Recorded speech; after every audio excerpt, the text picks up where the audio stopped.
The most common headlines that dominate military-oriented topics are the Ukraine war and China's threats to invade Taiwan.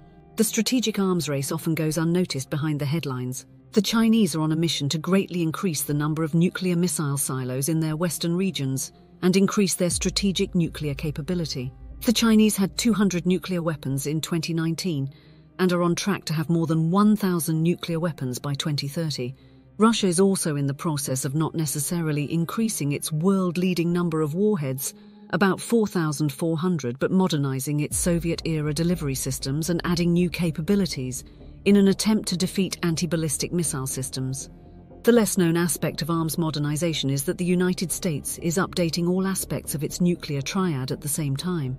Anti-nuclear protests in the 1970s and 1980s followed the last significant improvements the US made in its strategic nuclear forces, and these protests spread throughout the United States and Western Europe, particularly in West Germany.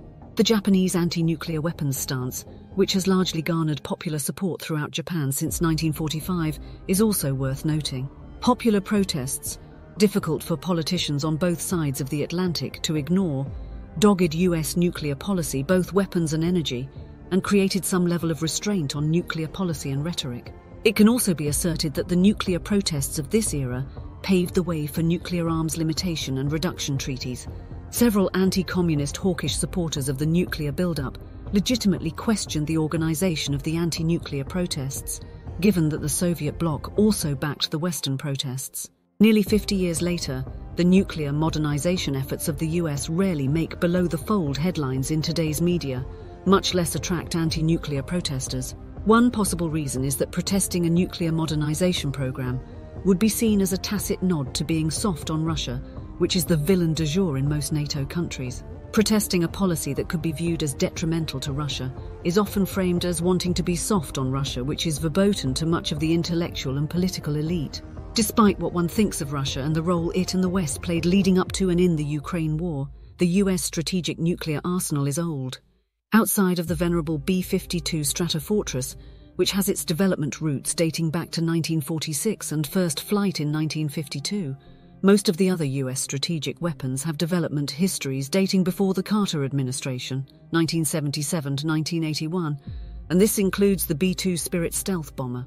The United States currently has a stockpile of 3,750 warheads as part of a US strategic doctrine that divides its strategic nuclear forces into a three-legged stool called the nuclear triad. The idea is that each leg of the stool plays a specific role, giving the US political and military leadership options to conduct intercontinental nuclear strikes.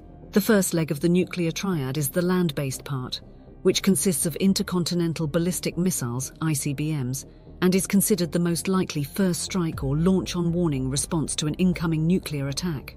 The US ICBM force is considered to be the most powerful, longest-range, and most accurate weapon in the nuclear triad. Today, the US ICBM force consists only of 400 LGM-30G Minuteman III three-stage solid rocket-fueled ICBMs that are in silos located in Wyoming, Montana, and North Dakota. Deployed between 1970 and 1975, the Minuteman III boasts a range of 8,000 miles, 13,000 kilometers. In the late 1980s, the LGM-118 Peacekeeper replaced 50 Minuteman IIIs. The original plan was for the Peacekeeper to replace Minuteman III, but the START agreement eliminated it, leading to its eventual deactivation and destruction. This required extending the service life of the Minuteman III. The still-developing LGM-35 Sentinel ICBM will finally replace the remaining Minuteman IIIs, which are approaching 60 years of deployed service. The Sentinel is expected to start replacing Minuteman IIIs as early as 2029 and is expected to be in service until 2075. Similar to the Minuteman III, the Sentinel will operate as a three-stage solid rocket intercontinental ballistic missile, ICBM, with a single warhead, the W-87. As expected, the United States will acquire 634 missiles for deployment and 25 for development and testing support, thereby increasing the US ICBM force by nearly 60%. In terms of payload capacity and throw weight, the Sentinel outperforms the Minuteman III. Although its projected range remains undisclosed, experts anticipate it surpassing 6,000 miles, 9,700 kilometers. The increased throw weight also means the Sentinel will have the capability to carry heavier or more warheads than the Minuteman III if the US chooses to do so. The US strategic bombers form the second part of the strategic triad. Strategic bombers, unlike missiles from the other two parts of the triad, allow military and political leaders to recall an initiated nuclear attack before the release of nuclear weapons. The strategic bomber force comprises 46 nuclear-capable B-52H Stratofortress bombers and 19 B-2A Spirit stealth bombers. 20 were originally procured, but one sustained irreparable damage. The US also has 4 B-2B Lancer strategic bombers, but they had their nuclear capabilities disabled in 1992 as part of the nuclear arms reduction agreements between the Soviet Union and later the Russian Federation.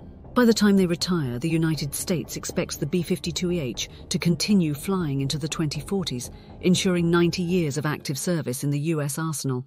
The capabilities of the B-52EH and B-2A bombers are quite different, but both have the ability to fly extended ranges across continents. It is expected that the B-52H will serve as a delivery platform for standoff weapons, like air-launched conventional or nuclear-armed cruise missiles, rather than as a deep penetration bomber as originally designed.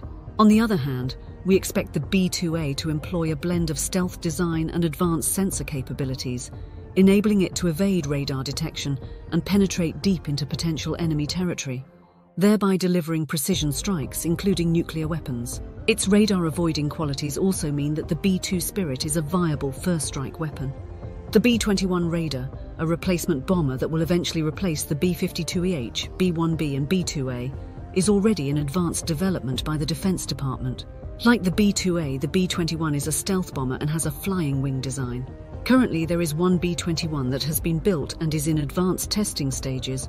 The expectation is that there will be 100 bombers built at a rate of 10 new bombers delivered every year starting in 2030. The B-21, despite having the same appearance as the B-2, is a smaller aircraft that will have a longer range, a lower bomb load, and more advanced stealth capability. Though stealth capabilities are not available, for obvious reasons, the B-21 will have the benefit of decades of US stealth experience to improve upon the B-2 Spirit. The 100 B-21 Raiders will replace 169 current US strategic bombers, significantly reducing the US's heavy bomber capability. However, since the B-1B Lancers are not nuclear-capable, the number of nuclear-capable strategic bombers will increase by 35 planes or 54%. The fact that the production line is expected to run for 10 years will result in later productions of the B-21, which will have the advantage of technology improvements versus the early versions, and it will give the Air Force the option to purchase replacement bombers if any are lost prior to the end of the expected 10-year production run. The US Navy's SSBN, or ballistic missile nuclear submarines, is the last part of the strategic triad. The submarine portion of the triad, with its Ohio-class submarines, is considered the safest and most survivable part of the nuclear triad. The 14 Ohio-class submarines patrol deep underwater for months at a time, armed with 20 submarine-launched ballistic missiles, or SLBMs, and are considered nearly impossible to track by adversaries. This allows the United States to have a retaliatory capability in the event that a first strike destroys the other two legs of the triad, or a follow-up attack becomes necessary or at least threatened.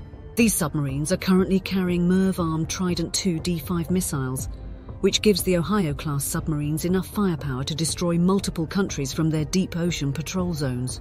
Despite their impressive record, the Ohio-class submarines, like many parts of the US nuclear triad, are old. Built in 1976, the USS Ohio was commissioned in 1981. The USS Louisiana was the final submarine of the class, completed in 1997.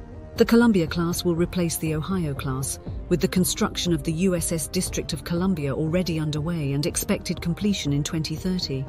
The Columbia class will use the same SLBMs as the Ohio class, but instead of carrying 20, reduced from the original 24, it will carry 16 and will only have 12 boats built to replace 14 Ohio-class SSBNs. This means that the SLBM capability will drop by 88 SLBMs or 31%. Even though the US plans to begin decommissioning some of the Ohio-class submarines in 2028, 2 years before the completion, let alone commissioning, of the US District of Columbia, this decommissioning will significantly diminish the triad's power.